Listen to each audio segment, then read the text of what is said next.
Hey everybody, CJ Fedora here, back at it again with another reaction video.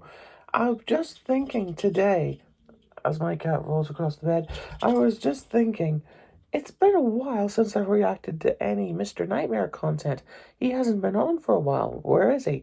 Lo and behold, I literally just checked my subscription feed and there it is.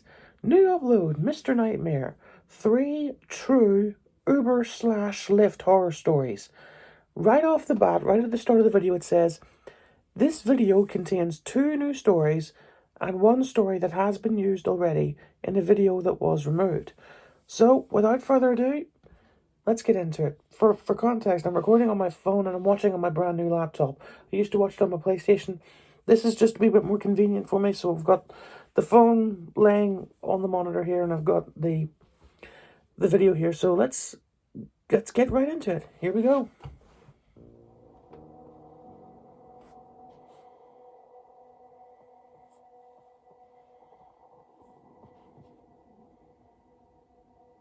This was 4 years ago when I was an 18-year-old college student, and where I'm from, May is finals month. I spent yet another late night in the campus library until closing time, which in May is 11 p.m. instead of 10 p.m. since everyone's up late studying. I had to call an Uber to my off-campus apartment since I had arrived with a friend who left hours before me and I didn't have my car with me. I was out in the library parking lot at 11:15 when the Uber pulled up. It was a gray Toyota Camry. The driver's name was Adam. He greeted me as normal, and I sat in the back seat diagonal from him. He looked to be in his mid-40s. For the first 5 minutes of the ride, there were no words exchanged between the two of us.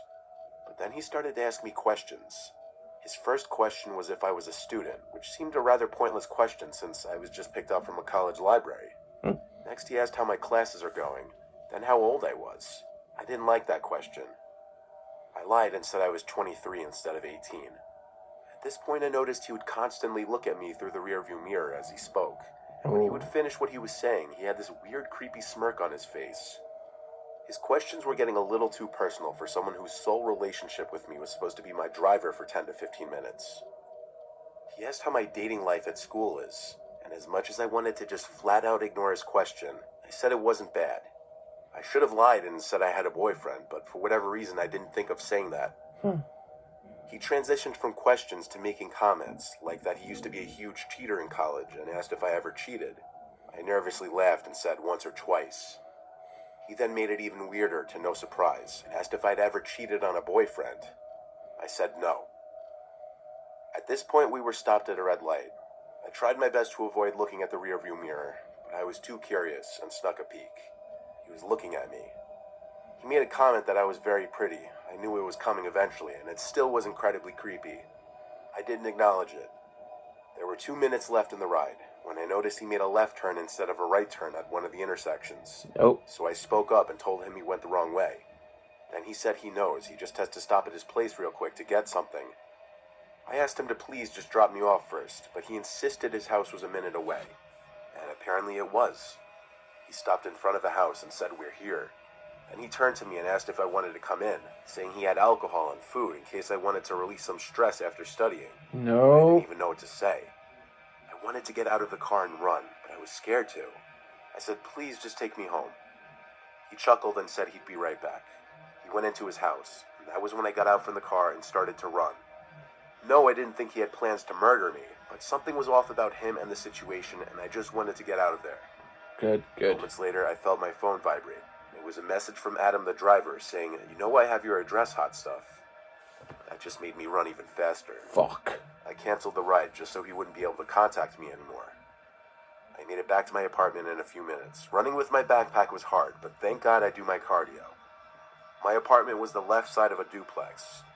That Adam guy wasn't parked in front of my house by the time I got back, so I hoped maybe he just wouldn't come. I filled out a form on Uber.com titled "Report a Serious Incident with a Driver," and I just gave all the details of the trip and included a screenshot of his message threatening that he had my address. You didn't call the Uber cops? contacted me the next day, stating the driver was removed from the platform and should there be any further contact, that I should contact the authorities.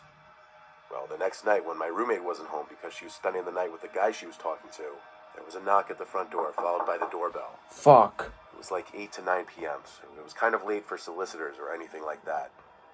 I called through the door, "Who is it?" A man's voice on the other side said, "I found something that belongs to you." I asked, "Who is this and what did you find?" Their response was, "Just open up, I'll show you." The No. voice was familiar. I looked through the window next to the door, and I saw Adam the Uber driver hiding to the side of the door like he was pressed flat up against the wall, and he was holding something, I couldn't tell what. No. I ran for my phone to call 911, and sparing them all the details, I just begged for police to get to my apartment immediately. But by the time police arrived in front of the duplex, the knocks had long since stopped. He was gone, at least off the front porch. But I imagine he saw the police cars in front of the house because he never returned after that. There was this whole following up with the Uber report and the police now. But since there was no proof that it was Adam at the front door, I couldn't even press charges. Fuck. The semester was over anyway. The lease was up, and I moved back home for summer. I left no trace for that Adam guy to ever find me again. At least, I don't think I did. And of course there's an advert. Why the hell? No. Oh. Right. Story 2. Here we go. This story still haunts me to this day. Almost every day. I used to be an Uber driver as my second job, usually late at night, like bar closing hours. It was a Saturday night around 3 a.m. I was a couple hours into my Uber driving night, and I got a call from across town to pick someone up on a street corner. In came some guy, African-American, mid-20s, he had dreadlocks, I noticed a small tattoo on his neck, but I didn't look much longer than that. I asked how his night's going, and he just grunted. Happens, not everyone's super friendly. I confirmed the address he gave me, which appeared to be a house, and he just said yeah. About a minute into the drive, he got a little aggressive and concerned that I apparently made a wrong turn because he thought I was taking a longer route. I assured him that I was just following the route that the app was giving me, and he calmed down. Like 10 seconds later, he asked me if I'm feeling lucky, and I asked, "What do you mean?" He follows that with, "I mean, how much do you value your life, son? Nobody really values what they got." I didn't like where this was going. No. I responded that I appreciate my life and kids every single day. He went silent after that for a while. Then he started saying some things at such a low volume that I didn't know if he was talking to me or not. So I asked, "What was that?" He replied, "Nothing, fool. Just get me to where I gotta be." Oh. I asked, "Where is it we're heading anyway?" He replied, "I just gotta take care of some unfinished business." Oh. I really didn't know what to make of that answer. But I wasn't looking to continue that conversation or dig any deeper than I had already dug. We pulled up to some corner in a rather poverty-stricken area. Not an area I typically did any drop-offs or pickups. The guy said, "Ike, can you wait here for me?" I froze for a second, confused. I asked, "Do you need a ride back somewhere?" He replied, "Yeah, this'll be quick. I just gotta take care of some unfinished business first." Oh, I fuck. didn't want to drive this guy anywhere else, and I had a feeling whatever he was about to do in this house wasn't good, based on his unfinished business comment. I didn't want to be the getaway driver after some kind of fight or altercation, so I said, "Yeah, I'll be waiting here." But I had no intentions of waiting. The ride was marked as complete on my end anyway. He shut the car door and approached the house, but he wasn't approaching the front door. He went to the back of the house by the backyard.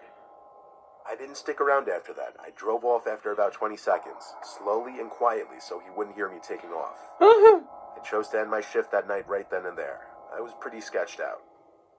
The next day, I heard something on the news that changed a part of me forever. Oh, fuck. There were 2 people shot in their home in the town I dropped that guy off the night before. As the news report went on, they showed a picture of the suspected shooter, and it was the guy I dropped off at that house. Fuck. He was apprehended fleeing the scene not too far away after neighbors reported hearing gunshots. The shooting was suspected to be gang-related. I have forever blamed myself for this partially, having been the one to drive someone with intentions of murdering people to his destination to commit his heinous act. People have told me if it wasn't me, it would have been another Uber driver, but I still can't help but feel partially to blame for this and not picking up on the red flags in that car ride. Oh. And we're getting another ad in 3, 2, 1. What's that? And skip, and we're on to the last story by a guy called Chief. So I think this is the story that's been done before. It was a stormy night, the first thunderstorm of the year. This was after my night shift ended at 4 a.m., and I had to call a Lyft to the train station since I didn't have my car at the time. I waited outside the place I bartended at the time, under the front patio to avoid getting soaked. A car pulled down the empty street and stopped in front of the bar. A I had to check the Lyft app to ensure it was the correct car, and it was. A gray Honda Civic. I got in and greeted the driver, whose name was Sahil. I attempted to get in the front seat at first, but he told me not to and to sit in the back. That was only the second time I ever tried sitting in the front. That was before I realized it was customary to sit in the back seat. From the bar to the train station, it was about 10 minutes. The reason I was taking the train instead of just Ubering the whole way to my house is because I'd be saving about $40. The driver was going very slow, but there was nothing weird about that given the weather outside. I would expect anyone to drive cautiously in a torrential downpour like this one. The driver didn't take the highway route. He took us down the side roads. I wasn't concerned about missing my train, though. I had plenty of time. I wasn't concerned until the driver said something under his breath and then pulled the car to the side of the road. I looked up from my phone to see why and saw a man in the pouring rain waving his hands in the air. I almost asked if he was stopping to pick him up, but I just observed. And yes, the man on the street got in the back passenger seat next to me. He was soaking wet.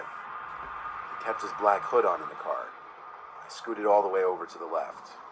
I was expecting the man and the driver to exchange some kind of words, but they didn't. Did they know each other? I had no idea what was going on. During the ride, I felt in the corner of my eyes the feeling of that man next to me looking at me. Yeah. Maybe he was looking out my window, so I shot a quick half-second glance to him.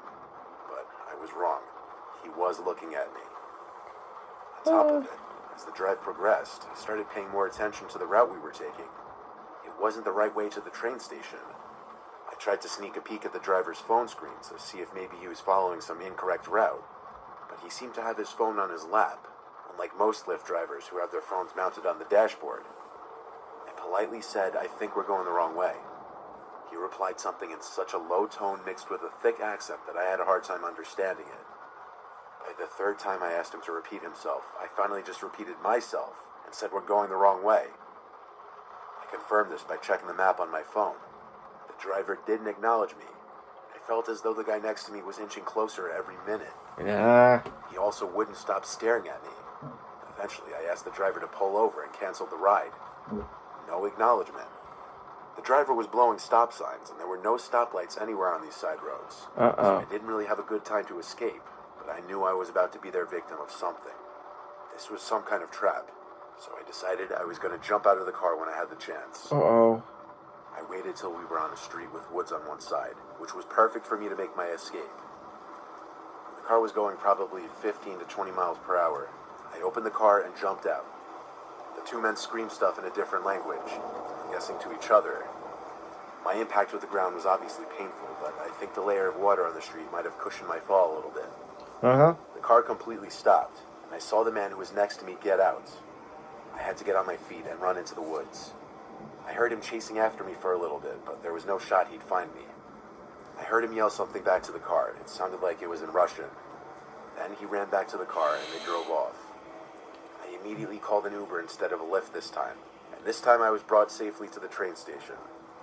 While on the train, I went ahead and filed an online police report, and then contacted Lyft and reported the driver. The next day, I also went to the police station and reported the whole incident. Here's where the bomb was dropped. It was a gray Honda Civic reported stolen just the night before. Oh, fuck. I gave them every last detail I could remember, and eventually I was on my way. I left that police station contemplating my life, and just how narrowly I may have escaped with my life. Oh, damn. This is why I don't trust taxis or Ubers or Lyft. It's public transport for me, and only in the daytime. That I don't go out at night, and this is why. Because there are messed up people out there, and I refuse to be any part of it. So, hope you guys enjoyed the video. Hope you enjoyed the stories from Mr. Nightmare, and we'll see you in the next one. Bye-bye.